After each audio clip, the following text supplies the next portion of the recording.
பெண் வந்து ஒரு வீடியோ போட்டிருக்காங்க. இது திமுகவின் சதி அப்படின்னு போட்டிருக்காங்க. இங்கதான் நம்ம பேச வேண்டிய சூழல் வருது. இதுல என்ன திமுகவோட சதி? ஆமா, அதாவது இந்த அம்மாவுக்கு வந்து இப்படி ஒரு அஃபேர் இருக்குது. அதாவது இது ஏன் விமர்சனம் பண்ணணுன்ற பாயிண்ட் முதல்ல சொல்லிடுவோம்.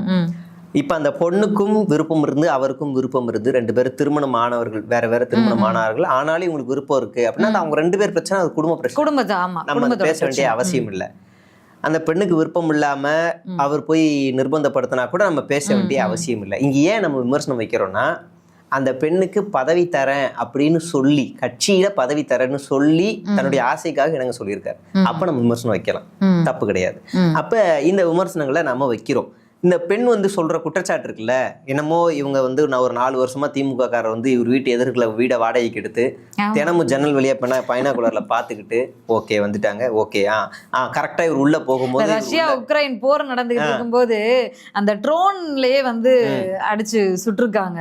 ட்ரோன் மூலியமாவே ஷூட் பண்ணிருக்காங்க எங்கேயோ இருந்து. அந்த மாதிரி இருக்கு. அந்த மாதிரி இவங்க ஒரு 10-100 ட்ரோன் இவங்க வீட்டு வாசல்ல இது பறக்க விட்டு வேவு பார்த்து இவங்களை தூக்கி, இதெல்லாம் நியாயமான இதுவா? இப்படி சாத்தியமா? அதெல்லாம் சாத்தியமே கிடையாது. அப்ப இது மாதிரி வருது. சரி, இந்த இன்சிடென்ட் நடந்துருச்சு.